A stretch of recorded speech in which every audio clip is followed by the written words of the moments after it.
All right, let's jump into another deep dive. Today we're tackling the Smith&Wesson Model 39, a pistol with a story that goes way beyond just, its mechanics. We've got a bunch of articles and even dug into some Wikipedia rabbit holes, which means we've got historical context, technical stuff, and even some pretty cool spy stories. Yeah, what always gets me is how connected the Model 39 is to American military history, especially World War II. It's actually inspired by the Walther P38, the German pistol, which American GIs were pretty impressed by during the war. It's like this weapon-based cultural exchange program, right? Exactly.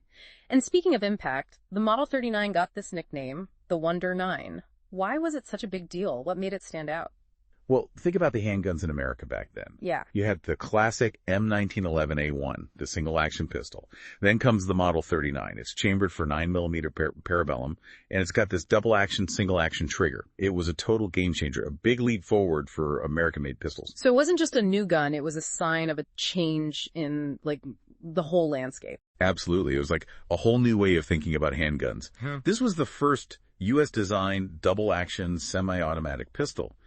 And when the Illinois State Police adopted it in '67, that really solidified its importance. It showed that law enforcement, they were ready for semi-automatics. That's huge. And that's not the only interesting turn this story takes. The Model 39 had this whole secret life during the Vietnam War, right? We're talking covert ops, Navy SEALs, the whole shebang. Oh yeah, it's like spy thriller meets the jungle. The Model 39, specifically the MK22 Mod 0, was super popular with the Navy SEALs in Vietnam.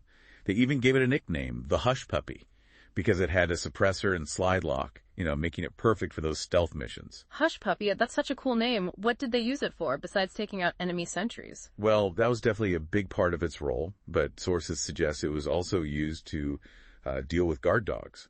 Like, imagine being a SEAL paddling up a river in the middle of the night, and you need to take care of a guard dog without making any noise. The Hush Puppy was their solution. It's straight out of a movie.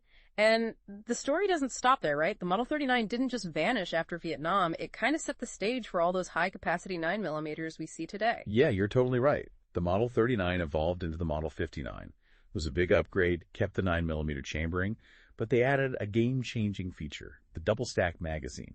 This basically doubled the ammo capacity from 8 rounds to 14 without making the grip too bulky. Wow, so double-stack magazines were a pretty big deal. Oh, they changed everything. Other manufacturers saw that and jumped on board, and pretty soon, high-capacity 9mm pistols became, the standard.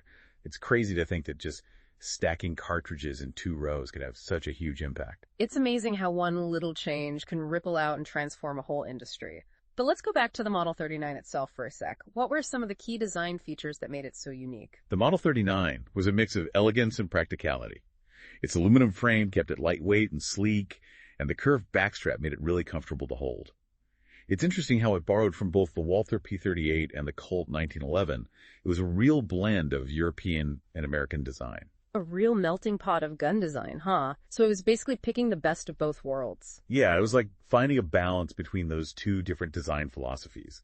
Like they stuck with the 1911 slide, barrel bushing, and locking system instead of using the exposed barrel and dropping block from the P38. So American muscle meets European finesse. Exactly. And there's this one detail I find interesting, the magazine release button. It's in a different spot on the Model 39 compared to most European pistols. Instead of being at the base of the grip, it's at the back of the trigger guard. Oh, that's true. What was the thinking behind that? Was it ergonomics or maybe just shooter preference? It's tough to say for sure without peeking at the designer's notes, but it shows how the Model 39 wasn't just copying existing designs. It was about creating something new, something unique. And speaking of unique, another big feature was the double-action, single-action trigger. Can you break that down for us? Why was it such a big deal? Sure. So in double action, when you pull the trigger, it both cocks the hammer and then releases it to fire. It's a longer, heavier pull. But after you fire that first shot, the slide recoils and cocks the hammer automatically. That puts it into single action mode. Now, the trigger pull is shorter and lighter, which means you can make more precise follow-up shots. Sounds like a big advantage, especially in a tense situation. Definitely. This double-action, single-action system was a major selling point for the Model 39. It gave you a good balance between that quick first shot and the accuracy you need for follow-up shots. It's pretty cool how, even though it's been out of production for decades, the Model 39 is still a hot item for collectors and enthusiasts. Why do you think it has that lasting appeal? Well, it's a mix of things. The Model 39 represents a turning point in gun history. It was a time when American gun makers were breaking new ground, innovating. And even though it might seem a bit old-fashioned today, there's a certain beauty to its design, that blend of form and function that people still find captivating. Like a classic car, just have that timeless quality. Exactly. And for a lot of collectors, it's about more than just the object. It's about owning a piece of history, like a tangible connection to a different era of American ingenuity. It's like holding a story in your hand. And what a story. Navy SEALs, covert ops, design breakthroughs, and a legacy that lives on today. But before we get too ahead of ourselves, let's take a closer look at how the Model 39 changed things for law enforcement and how it impacted the way police officers carry and use their guns.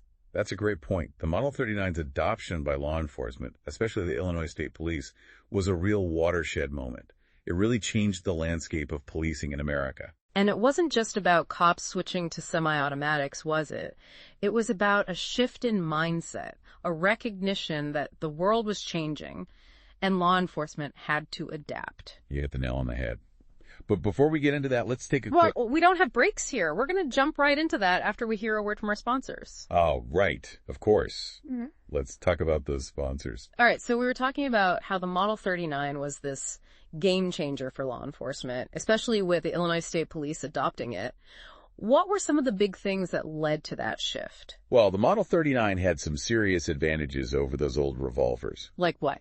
Well, the bigger magazine capacity was a huge plus. More bullets. Yeah, more firepower in those critical moments. And that double-action, single-action trigger, that was a big deal, too. Departments loved the balance it gave them, the speed and the accuracy. So it wasn't just about having more rounds, it was about having a more, well-rounded gun overall. Exactly. And don't forget, the Model 39 was pretty compact and lightweight compared to a lot of revolvers. That made it easier to carry, easier to conceal. Makes sense, especially for undercover work. Yeah, plainclothes detectives loved it. It's interesting how the design wasn't just driven by, tech advancements, but also by what cops actually needed in the field. It was about keeping up with the times, right? Adapting to a changing world. Absolutely. It wasn't just about making a good gun. It was about making the right gun for the moment. A gun that could meet those new challenges. And speaking of changing times, it's kind of wild how the Model 39 story ties into, the whole gun control debate. Oh, for sure. When the Model 39 was developed, the U.S. was going through some major changes. Civil rights, Vietnam, rising crime. All that added to this feeling of, uncertainty, and people wanted ways to protect themselves. Exactly. And, that whole conversation was, and still is, really complex. Strong opinions all over the place. Right. It's important to remember that there are all these different perspectives, and the Model 39 story is tangled up in those debates, for sure. Absolutely. We can approach this carefully with nuance. Recognize that firearms have this really complicated role in American history and culture. It's not a simple issue. It's definitely a reminder that we're not just talking about a hunk of metal. This is something that's woven into our values, our culture. Speaking of impact, you mentioned how the Model 39 shook things up for the whole gun industry. What were some of the ripple effects? Well, remember the Model 59 with that double-stack magazine? That was just the start. It kind of set a new standard for high-capacity 9mm. Other gun makers took notice, and pretty soon everyone was trying to make their own version. So it was a trendsetter, really influencing how handguns evolved. Totally. And it wasn't just the design. The Model 39 also helped make the 9mm Parabellum cartridge. The standard round for both law enforcement and self-defense. It's pretty amazing how this one pistol had such a huge impact on making the 9mm the go-to cartridge it is today. Oh, yeah. The Model 39's accuracy, reliability, the fact that it was easy to shoot, plus all the advancements in 9mm ammo tech at the time.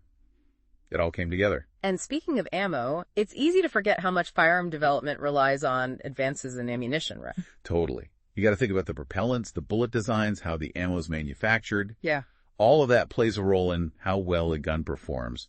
And that includes the Model 39. It's like you can't just focus on the hardware. You got to think about what makes it go boom, too. Exactly. It's a whole system. Now, before we wrap up this deep dive, I want to go back to the Model 39's design for a sec. Specifically, those safety features. Good idea. We talked about the decocker and the safety lever briefly, but they're worth a closer look. Yeah, definitely. So the decocker, that's a big one. It lets you safely lower the hammer without, accidentally firing the gun. It basically deactivates the firing mechanism, so even if you pull the trigger, nothing happened. A really important safety net, especially when things get stressful. You wouldn't want an accidental discharge in a tense situation. Absolutely. And on top of the decocker, you've got the manual safety lever. When you engage that, it physically blocks the trigger. You can't pull it at all. Wow, so it's like double protection against accidental firing. Yeah, two separate safety systems working together. Smith&Wesson really prioritized safety with the Model 39. Shows they understood the responsibility that comes with carrying a gun.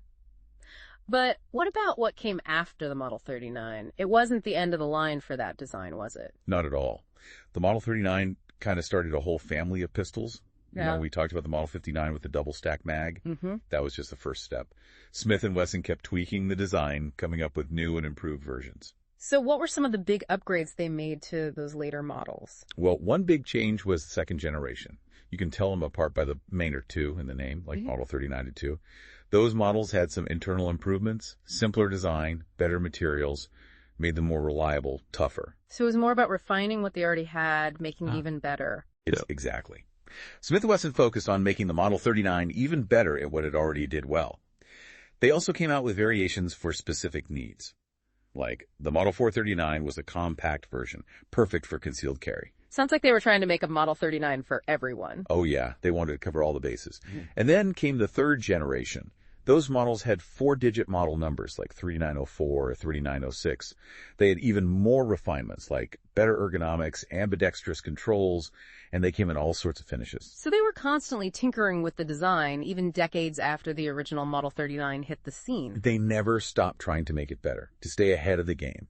And one of the coolest developments in that third generation was the Model 5906. Ah, the 5906. That one sounds familiar. What was so special about it? The 5906 was like the ultimate evolution of the Model 39. It had a stainless steel frame, the double stack mag, all those great ergonomic features, the best safety features. It sounds like the pinnacle of the whole Model 39 line. It was a real standout, super popular with cops and civilian shooters, known for its reliability, its accuracy, how tough it was. So even though the Model 39 itself isn't made anymore, its legacy lives on through these later versions? Absolutely. The whole Model 39 family represents this important chapter in American gun design. They were innovative, dependable, influential. They set a new standard for semi-auto pistols. It's been an incredible journey tracing the evolution of the Model 39. But before we go any further, let's step back for a moment and consider what this all really means. The Model 39, it's more than just a gun, isn't it? You're right. It's a story about human ingenuity, about adapting to new challenges, about the interplay between technology, society, and culture. It's a reminder that even something as seemingly simple as a pistol can have this really deep and complex story. And it's a story that's still being written. Even though the Model 39 isn't in production anymore, its influence is still felt today in the guns that came after it and in the conversations we have about firearms, their place in society, the responsibilities that come with them. Well said. It's a story worth telling, a story that can teach us a lot about our past, our present, and maybe even our future. We've really gone deep on the Smith&Wesson Model 39, huh? From its roots in post-World War II America to its evolution and its impact on how police do their jobs. But now, let's talk about its legacy. Why this gun, even though it's not made anymore, still has this, special place for collectors and gun enthusiasts. I think it's because of the quality, that innovative design, and, of course, the history behind it. You know, the Model 39 and the guns that came after it, like the 5906. They represent this, golden age of gun making in America. They were built to last, and they had this attention to detail that you just don't see much anymore. It's like finding a vintage watch or a classic car, something that takes you back to a different time when things were made to a different standard. Right. And for a lot of collectors, it's more than just the object itself. It's like owning a piece of history, a connection to another era. They get the Model 39's impact on gun tech, how it influenced modern handguns, even its appearances in movies and TV. It's a cultural thing, a symbol of a specific time in America. It's amazing how something can be more than just what it is, It becomes a symbol. And speaking of symbolism, we've talked a lot about the tech stuff, but I'm curious about its cultural significance. What did the Model 39 mean to people back then? Well, especially during its peak, back in the 60s and 70s, the Model 39 was seen as modern, dependable, even cool. You got to remember, semi-auto pistols were still pretty new then, and the Model 39 was one of the first. It was like a symbol of progress, like breaking away from the old ways of doing things. Yeah, exactly. And it wasn't just the tech. The Model 39 looked good, sleek, well-made, elegant. It had a style that other pistols didn't have. It had that it factor, huh? And people noticed. Think about all those movies and TV shows where it popped up. It was the gun of choice for detectives, spies, secret agents. Right. It became a symbol of law enforcement, but also that whole world of espionage. It had a cool, kind of mysterious vibe. And I think that's part of why it still grabs people's attention today. It's like holding a piece of movie history. And as we wrap up our deep dive on the Model 39, I'm struck by how this isn't just about a gun. It's about innovation, about how we adapt, about how technology, society, and culture all mix together. You got it. The Model 39 story is like a mirror to bigger things happening in America, from World War II to how policing changed, the whole debate about guns. It shows us that even something as, seemingly basic as a pistol can have this huge and complicated story behind it. And to wrap things up, I want to leave our listeners with this. The Model 39 shows how much humans want to improve things, to come up with better designs, more efficient ways of doing things. But it also makes us think about, what happens when technology advances, especially when we're talking about something that can be used for good or for bad. That's a really important thing to think about. As we create new tech, we got to have these serious conversations about what it could mean, the good and the bad. The Model 39, with its innovation and its focus on safety, is a good example of how complicated things can get when we're dealing with technology. Well said. Progress isn't always a smooth ride, and the choices we make today, they can have big consequences down the road. Thanks for joining us on this journey through the world of the Smith&Wesson Model 39. It's been great exploring this iconic gun with you. It's amazing how much history, tech, and culture can be packed into one object. And we hope you've enjoyed learning about the Model 39 and how it changed the world of firearms. Keep exploring, keep asking questions, and never stop learning. Until next time.